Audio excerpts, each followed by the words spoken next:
I stared at my reflection in the gallery window, adjusting the collar of my blazer one last time. The bright lights inside illuminated my artwork, casting long shadows across the polished floor. In less than an hour, I'd be unveiling my first solo exhibition, Fragments of Memory, a collection that had taken me 2 years to complete. My name is Quinn, and this was supposed to be the biggest night of my life. Funny how the universe has its own plans. "Everything looks perfect, sweetheart," my grandmother Helen said, appearing beside me. She reached up to smooth a stray strand of hair from my face, just like she'd done since I was little. "Samuel, doesn't she look beautiful?" My grandfather nodded, his eyes crinkling with pride. "Just like her grandmother," he said, making Helen blush. Even after 45 years of marriage, they still acted like teenagers sometimes. Mr. Jameson, my art teacher and mentor, was directing the final placement of a large canvas. "Quinn, come here moment. I think we should adjust the lighting on the empty chair." That piece was the centerpiece of my exhibition, a stark painting of an abandoned dining room chair, surrounded by scattered photographs and letters. Most viewers would see it as a commentary on loss and absence. Only my grandparents knew its true meaning. The first guests were starting to arrive when I heard a familiar voice that made my blood run cold. "Darling, the composition is divine. You always did have your mother's eye for drama." I turned slowly, my heart pounding. There she was, Vanessa Harper, my mother, looking exactly as she had 5 years ago when she'd walked out of my life. Designer dress, perfect makeup, that practiced smile she'd used in all her old television appearances. Behind her stood my father, Ethan, shifting uncomfortably like he always did in her presence. "What are you doing here?" I managed to say, my voice barely above a whisper. "Oh, sweetie," Vanessa laughed, moving toward me with open arms. "Did you really think I'd miss my only daughter's first gallery opening? The critics are already buzzing about you online. This could be huge for us." I stepped back, bumping into a pedestal. Us. Of course. The prodigal daughter of former starlet Vanessa Harper, emerging from obscurity to carry on the family legacy. The press will eat it up. She turned to the growing crowd, her voice carrying across the gallery. "Everyone, I'm so proud to introduce my talented daughter." Stop. The word came out sharper than I'd intended, drawing curious looks from nearby guests. "You need to leave. Both of you." Ethan finally spoke up, his voice soft and pleading. "Quinn, please. We just want to." "Wanna what, Dad? Show up after 5 years because you think I might be successful? Because there might be something in it for you?" My grandfather stepped between us, his presence steady and protective. "I think it's best if you both go." Vanessa's smile faltered for just a moment before returning, brighter and more artificial than ever. "Don't be ridiculous, Samuel. We're family." "Family?" I laughed, the sound harsh and unfamiliar in my throat. "Family doesn't abandon their child to chase fame. Family doesn't." I stopped, noticing the phones coming out, people recording our confrontation. That's when I saw it, the slight gleam in my mother's eyes. She'd planned this, wanted to create a scene. Even now, she was positioning herself to face the cameras better. I took a deep breath, straightening my shoulders. "Security," I called out, my voice steady. "Please escort these people out. They're not on the guest list." As they were led away, my mother's voice carried back to me. "You're making a mistake, Quinn. You need us. You'll see." Mr. Jameson appeared at my side, concern etched on his face. "Are you all right?" I looked at the growing crowd, at my grandparents' worried faces, at the paintings that told the story of my abandonment and recovery. "Actually," I said, a strange calm settling over me, "I think I finally am." What I didn't know then was that this was just the beginning. My parents' unexpected appearance wasn't just about my gallery opening, it was about something much bigger. Something that would force me to confront not just my past, but theirs as well. The morning after the gallery opening, I sat at my grandparents' kitchen table, scrolling through social media. Videos of last night's confrontation had already gone viral. Rising artist dramatically confronts celebrity mother at exhibition opening. The headlines made me sick. "Don't torture yourself, dear," Grandmother Helen said, sliding a cup of coffee in front of me. "Those vultures will move on to something else soon enough." I closed my laptop, but not before catching a glimpse of my mother's latest Instagram post.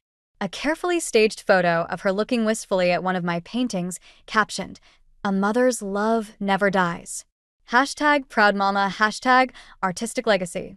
"She's already doing interviews," grandfather Samuel said, walking in with the morning paper. "Local news is eating it up." The coffee turned bitter in my mouth. Of course she is. A memory surfaced, sharp and clear as glass, me at 16, crouched outside my parents' bedroom door, listening to them argue. "She's perfect for this, Ethan," my mother had insisted. Teen artist with a tragic backstory, daughter of former star Vanessa Harper? "The networks will fight over it. She's our daughter, Van, not a marketing opportunity. Don't be naive. This could put us back on top. I've already talked to some producers about a reality show." That was the night before they left. Before they abandoned me with nothing but a note saying they needed to focus on their careers. Before my grandparents took me in and showed me what real family meant. My phone buzzed, a text from Mr. Jameson. "Turn on Channel 7 now." Grandfather Samuel grabbed the remote.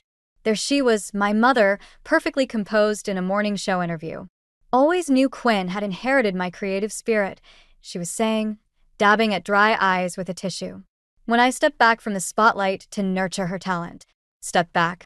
I stood up so quickly my chair toppled over. She disappeared for 5 years. And now, seeing her success, it validates every sacrifice we made as parents. The host leaned forward sympathetically. But Quinn seemed quite upset at the gallery opening. "There are videos circulating." "Oh, you know artists." Vanessa laughed airily. "So emotional, so dramatic." "She gets that from me too. But family is family. In fact, we're planning a very special collaboration." I grabbed my phone, fingers shaking as I dialed the station's number. To my surprise, they put me through immediately live. "We have Quinn Harper herself on the line," the host announced. "Quinn, your mother was just telling us about your upcoming collaboration?" I took a deep breath, feeling my grandparents' supportive presence behind me. "There is no collaboration. My mother abandoned me 5 years ago. She's lying to you, just like she's been lying to everyone." Dead silence in the studio. Then my mother's voice, honey sweet. "Quinny, sweetheart, I know you're hurt, but don't sweetheart me. You left me. You and Dad walked out without even saying goodbye. The only reason you're here now is because you smell money and fame." "That's not true." "Ethan, tell her." She looked around frantically. "Where's Ethan?" That's when I noticed it too. My father hadn't been in any of the interviews. Wasn't beside her now. Something felt off about that. The host was trying to regain control of the situation, but I wasn't finished. "You want to talk about family? My real family is right here. My grandparents who picked up the pieces when you shattered them. They're the ones who deserve credit for any success I have." I hung up before they could respond, my hands trembling. The studio erupted into chaos on screen. "Well," grandfather Samuel said quietly, "that was quite something." My phone started buzzing with notifications. Among them was a text from an unknown number. "We need to talk. Dad." Attached was a photo, documents I'd never seen before, with my mother's signature at the bottom. The date caught my eye, 5 years ago, the day before they left. Whatever game my mother was playing, there was more to this story than I knew. And maybe my father was finally ready to tell me the truth. I met my father at a small coffee shop across town, far from anywhere my mother might show up. He looked older than at the gallery, hunched over his cup like it was keeping him upright. The documents he'd texted about were spread on the table between us. "Your mother signed away her parental rights," he said without preamble. 5 years ago, right before we left." I stared at the papers, my coffee going cold. "What?" "There was a reality show deal. They wanted to feature you, the talented teenage artist, daughter of a former star. But you had to be." He swallowed hard. "You had to be under her complete control. No joint custody, no interference from me. And you just let her?" I fought it. "That's why we really left, not because of careers, but because I threatened to expose the whole thing. He pulled out another document, hands shaking. "She had dirt on me. Things that would have ruined any chance I had of custody." The bell above the door chimed. I glanced up to see Mr. Jameson walking in, stopping short when he saw us. Something flickered across my father's face, recognition, then fear. "Marcus," my father said quietly.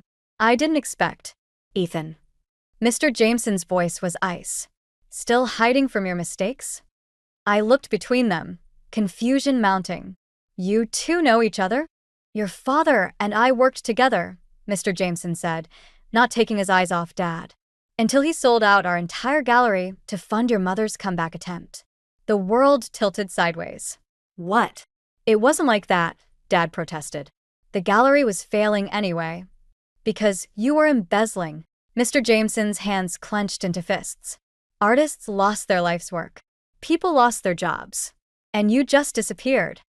I felt sick. Is that what Mom had on you? Is that why you left?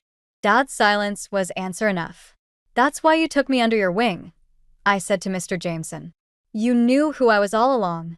I knew, he admitted, but I also saw genuine talent. I thought maybe. He shook his head. Maybe helping you would make up for failing to stop your father. My phone buzzed, a news alert. My mother was holding another press conference. The headline made my blood freeze. Vanessa Harper announces documentary. My daughter's keeper. The truth behind the art. She's really doing it, Dad whispered. She's going to twist everything. No. I stood up, my chair scraping loudly. She's not getting away with this. Neither of you are. I grabbed the documents, my hands steady despite the rage building inside me. You know what's interesting about these papers, Dad? They're dated after you left, which means you didn't sign away your rights to protect me. You did it for money. Quinn, please. How much? When he didn't answer, I slammed my hand on the table. How much did she pay you to disappear? Enough to pay back what I stole, he whispered. Enough to keep me out of prison. Mr. Jameson stepped forward. Quinn, there's something else you should know. Your mother didn't just buy his silence about you. There were other children. Marcus don't. Other artist children. Your father helped her scout them, promising their parents fame and fortune. She used them all up and moved on. You weren't the first, Quinn. Just the last. The coffee shop had gone silent, other customers pretending not to listen. I thought about my paintings, about the empty chair, and all the pain it represented. But it wasn't just my story anymore. You know what? I pulled out my phone, opening my gallery contacts. Mom wants to make a documentary? Let's give her one. But this time, we'll tell the real story. I looked at Mr. Jameson. Can you help me find the others? He nodded, understanding in his eyes. Already have their numbers. My father reached for my arm. Quinn, you don't understand what she's capable of. I pulled away. No, Dad. You don't understand what I'm capable of. This isn't about revenge anymore. It's about justice. As I walked out, I could feel both men watching me. One who tried to protect me by teaching me art, and one who'd sold me out to protect himself. Both had shaped who I'd become. And now I was going to use everything they'd taught me to bring the truth to light. The first victim I met was named Sarah. She sat across from me in my studio, fingers tracing the rim of her coffee cup, looking exactly like the child in the photograph Mr. Jameson had shown me. Except she wasn't 12 anymore, and her eyes weren't filled with stars. Your mother promised me a singing career, she said quietly. Said I had raw talent, just needed the right guidance. My parents spent their life savings on her exclusive mentorship program. I nodded, my paintbrush moving across the canvas between us. How long? 2 years. Then she told my parents I wasn't marketable enough. Too plain. Sarah's laugh was hollow. I haven't sung a note since. There were others. 6 in total, each with similar stories. My mother had built her post-fame career on broken dreams and empty bank accounts. And my father had helped her do it. My phone buzzed, another message from Dad. I'd gotten dozens since our coffee shop confrontation, each one more desperate than the last. I ignored it, just like all the others. Quinn. My grandmother's voice carried up the stairs. You have a visitor. I expected another of my mother's victims. Instead, a sharply dressed woman stood in our living room, a leather briefcase in hand. I represent Vanessa Harper's legal team, she said, not waiting for introductions. We understand you're gathering stories about our client. We'd like to discuss terms. My grandfather stepped forward. Terms? A settlement. Very generous. In exchange for signing an NDA. She pulled out a document. Mrs. Harper is willing to get out. The words came out before I could stop them. The lawyer blinked. Miss Harper, I don't think you understand. This offer is proof I'm getting close to something she's afraid of. I moved to the door, holding it open. Tell my mother she can keep her money. I'm not interested in being silenced. After she left, my grandmother touched my arm. Are you sure about this, dear? These people, they have resources. So, do I. I showed her my phone, dozens of messages from other victims who'd seen my social media posts. And I have the truth. My studio phone rang, the gallery. Quinn, there's someone here asking about your work. Says she's a producer.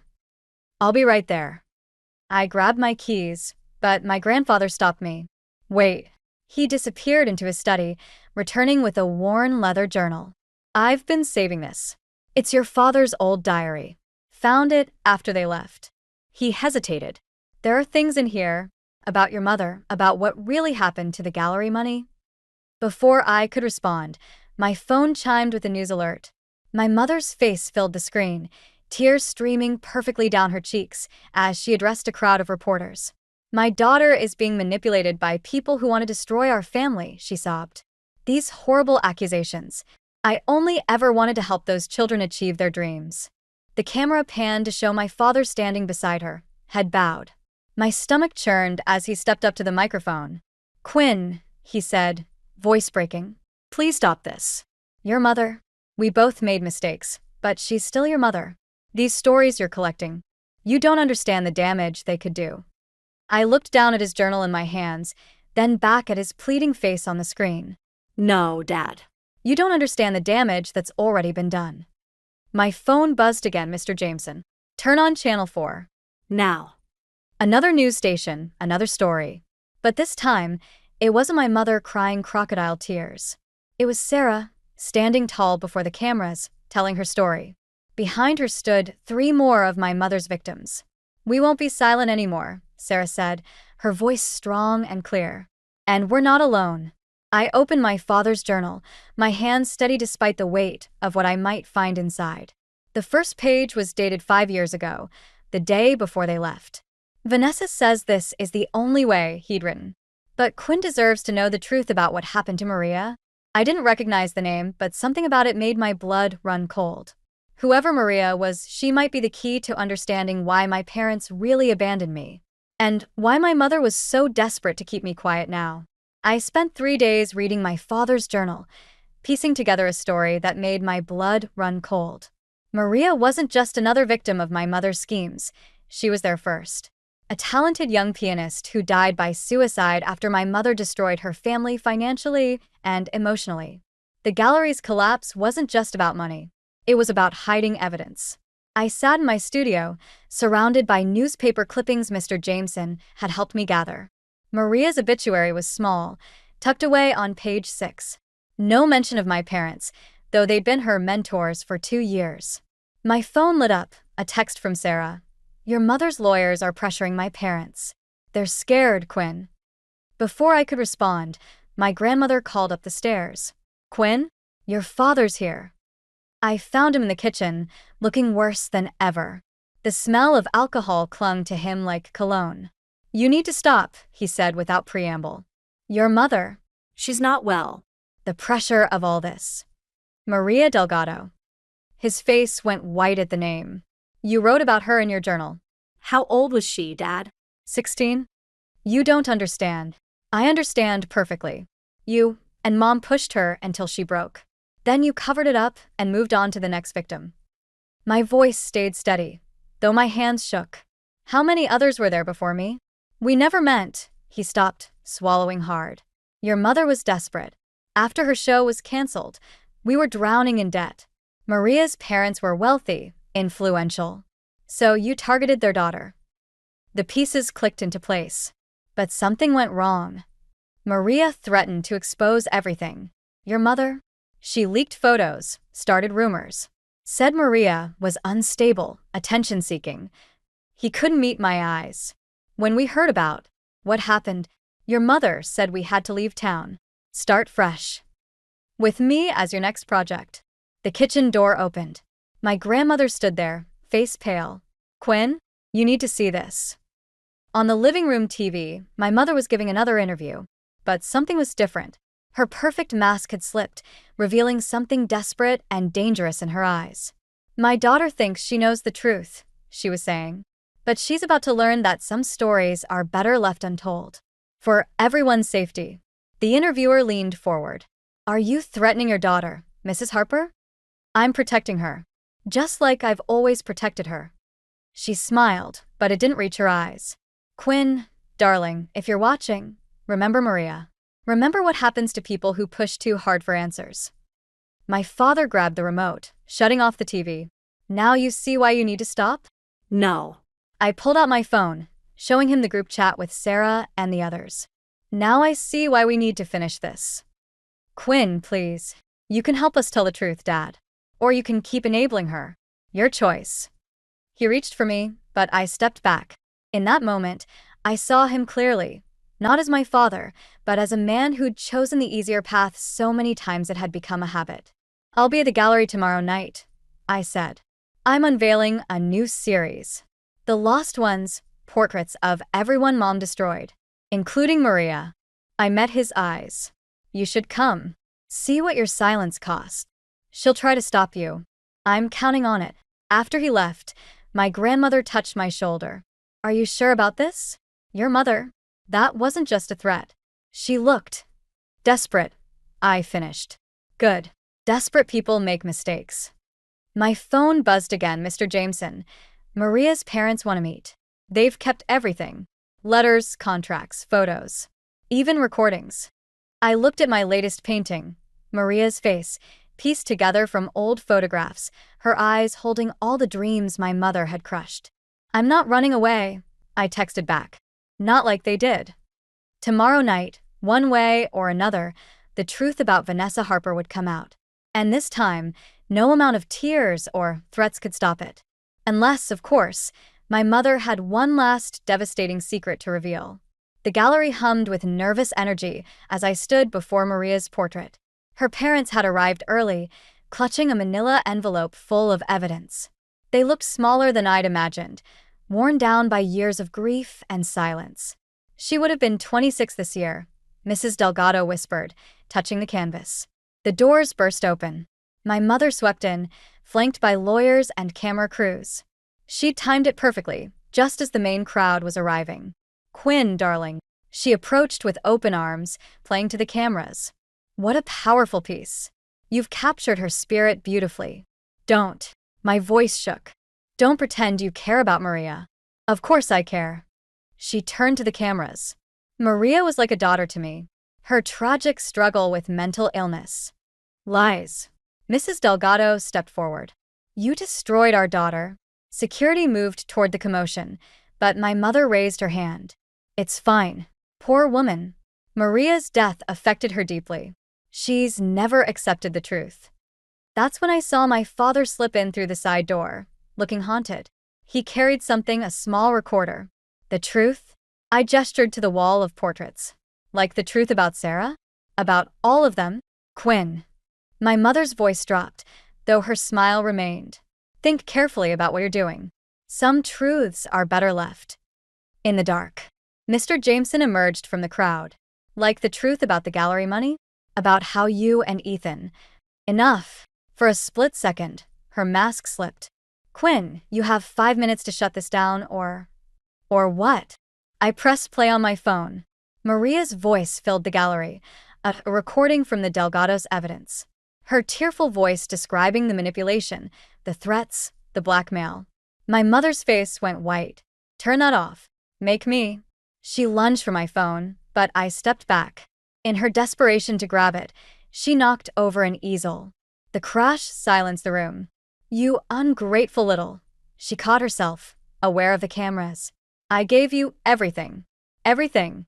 And this is how you repay me. You gave me nothing." I helped Mrs. Delgado up from where she'd been pushed. "You took. That's all you've ever done. I protected you." She was unraveling now, her carefully constructed facade cracking. "You want to know the truth? Fine. Tell them, Ethan. Tell them what really happened to the gallery money." My father stepped forward, recorder in hand. No, Vanessa. "No more lies." He pressed play. My mother's voice filled the room. The girl's becoming a problem. If Maria talks, we lose everything. Better to discredit her now, while we still can. The gallery erupted into chaos. Cameras flashed. Reporters shouted questions. Through it all, my mother stood frozen, staring at my father with pure hatred. "You recorded me?" Her voice was deadly quiet. "I recorded everything." He looked at me. "I'm sorry, Quinn. I should have done this years ago." My mother's laugh was chilling. "You think this changes anything? You're just as guilty as I am. And Quinn." She pulled out her phone. "Remember that contract you signed last year? The one giving me rights to your story." My blood ran cold. In the aftermath of the first gallery showing, she'd convinced me to sign something. I'd been so overwhelmed, I barely read it. "You don't own just your story anymore, darling." Her smile was victorious. "You own nothing. Check your accounts." I pulled out my phone with trembling hands. My accounts were empty. My recent sales, my savings, all gone. A mother must protect her investments. She turned to the cameras. "My daughter is clearly unstable, just like poor Maria. She needs help, not an audience." Security was moving in again, but this time they were coming for me. "Wait," I started, but my voice was lost in the chaos. My mother's words carried over the noise. "I'm sorry, everyone, but this exhibition is canceled. My daughter will be taking some time to focus on her health." As they led me toward the exit, I caught a glimpse of Maria's portrait. In the harsh gallery lights, her eyes seemed to follow me, filled with a warning I was too late to heed. I'd thought I was exposing the truth. Instead, I'd walked right into my mother's trap. 3 days after the gallery disaster, I sat in my emptied studio, surrounded by blank walls where my paintings had hung. My mother had moved quickly, using her legal team to seize everything. The media painted me as unstable, following her carefully crafted narrative. The door creaked open. "Quinn." My father's voice hesitant. "We need to talk." About what? "How you waited until she destroyed everything before showing that recording." He stepped inside, looking more sober than I'd seen him in years. "There's something you don't know. About Maria, and about your mother." Before he could continue, my phone buzzed. "Mr. Jameson. Turn on the news." Now. My mother's face filled the screen, but something was wrong. Her perfect mask had cracked completely. She was outside the police station, reporters swarming. "Mrs. Harper, what's your response to the leaked emails?" No comment. She tried to push through them. "Is it true you fabricated evidence against Maria Delgado? Did you knowingly commit fraud?" My father's hand tightened on his phone. He sent everything? "All the emails, the recordings, the financial records. Everything." "You what?" "Your mother." He swallowed hard. "She didn't just drive Maria to suicide. She orchestrated it. Created fake messages, planted evidence. Made it look like Maria was unstable." The studio door burst open. My mother stood there, mascara streaked down her face. "You treacherous bastard. It's over, Van." My father stepped between us. "No more lies." "Over?" She laughed, high and brittle. "Nothing's over. Quinn signed everything over to me. Her work, her rights, her story." Actually, Mr. Jameson appeared behind her. She didn't. He held up a document. "The contract Quinn signed? It required a witness. I was there that day. That's not my signature." My mother's face went pale. "Of course it is. You." "I'm left-handed, Vanessa. That signature was written by a right-handed person." He smiled grimly. "Amateur mistake." She lunged for the paper, but my father caught her arm. "Enough. Let go of me." She struggled. "Quinn, baby, you can't let them do this. Everything I did for us. For your future." "My future?" I gestured to the empty studio. "You mean your future. Just like with Maria and Sarah and all the others. It was never about us. It was always about you. You ungrateful little." She broke free, grabbing a palette knife from my workbench. "I made you. I can unmake you." Everything happened at once. My father moved to stop her. Mr. Jameson shouted. And I stayed perfectly still, meeting her wild eyes. "Do it," I said quietly. "Show everyone exactly who you are." Her hand trembled. In that moment, I saw something I'd never seen before: fear. Not of consequences or exposure, but of irrelevance, of being seen for what she truly was. The palette knife clattered to the floor. "Mrs. Harper?" A police officer appeared in the doorway. "We need you to come with us." As they led her away, she turned back one last time. "Quinn, I just wanted to be remembered." "I'll remember you, Mom. We all will. Just not the way you wanted." After she was gone, my father picked up the palette knife. "Quinn, I know I can never make up for." "Stop." I took the knife from him. "You finally chose the right side. That's something." Mr. Jameson cleared his throat. "The Delgados are waiting downstairs. With the press. They want to tell their story, all of it, but they want you there." I looked around my empty studio, then at the blank canvas on my easel. "Actually, I have a better idea." I picked up my brush. It was time to paint one last portrait, not of who my mother pretended to be, but of who she really was. A warning, a memorial, and maybe, somewhere beneath the pain and betrayal, a daughter's final attempt to understand the woman who gave her life, then tried to take it away. Sometimes the truest art comes from our deepest wounds. And I had enough material to last a lifetime. 1 year later, I stood in a different gallery, surrounded by a new collection of paintings. The Price of Fame had become my most successful exhibition yet, touring across the country. The centerpiece wasn't Maria's portrait anymore, it was my mother's. I'd painted her as I last saw her, mascara-streaked, desperate, holding that palette knife. But behind her, I'd added shadows of all the lives she'd touched: Maria, Sarah, the others. Their faces emerged from the darkness, watching. "It's haunting," my father said quietly, appearing beside me. He looked healthier now, 6 months sober. "Have you heard from her?" "Last week." I adjusted a frame slightly. "She wrote from prison. Said she's finally ready to tell her story. The real one this time." And I told her someone already had. The exhibition had become more than art, it was a movement. Other victims of similar schemes had come forward, sharing their stories. Sarah was singing again, performing at small venues. The Delgados had started a foundation in Maria's name. My grandmother touched my shoulder. "Your grandfather's waiting in the car. Ready for dinner?" "Almost." I walked to the back room, where a single painting hung away from the others. It showed a young girl at a kitchen table, drawing while an older couple watched with pride. Simple, peaceful, Real. "That's my favorite," Mr. Jameson said, joining me. "It shows where your true strength came from." "I've been thinking about taking it down," I admitted. "Maybe it's time to stop telling the story. Is that what you want, or what you think you should want?" Before I could answer, a commotion erupted from the main gallery. A familiar voice, though weaker than I remembered. "Please, I just want to see it. 5 minutes."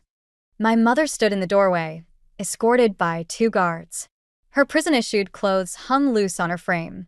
No make-up, no facade. "Your call," my father murmured. I nodded to the guards. They let her approach the centerpiece, keeping close watch. "You captured me perfectly," she said, her voice cracking. "The real me, the monster." "Not a monster," I replied. "Just someone who forgot how to love anything but applause." She turned to me, eyes brimming. "I've been writing, in prison, about everything. The truth this time." She swallowed hard. Would you read it? Not for publicity or redemption. Just so you understand." I studied her face, really looked at it, perhaps for the first time. Behind the desperation, I saw something new. Something that might have been remorse. "I'll think about it." She nodded, accepting this small mercy. As the guards led her away, she stopped at the family portrait in the back room. "They gave you what I couldn't," she whispered. "Thank you for showing me that." After she was gone, my father touched the frame of his own portrait, the one where he finally stood up to her. "Some stories don't have clean endings," he said.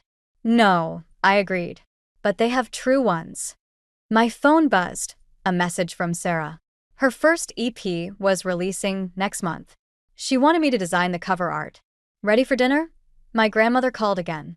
I took one last look at my mother's portrait. Tomorrow, I'd start a new collection. Something different. Something about healing, maybe, or growth. But tonight, coming, Grandma. Tonight was for family, the real kind, built on love rather than ambition. As we drove home, I thought about the blank canvases waiting in my studio. They didn't feel like accusations anymore or weapons. They felt like possibilities. My mother's manuscript would arrive next week. I hadn't decided if I'd read it. Some truths need time, and some wounds need distance before they can heal. But I had time now. And distance. And most importantly, I had a voice that was finally completely my own. The story wasn't over. It never really is when family's involved. But at least now I could paint it honestly, shadows and all.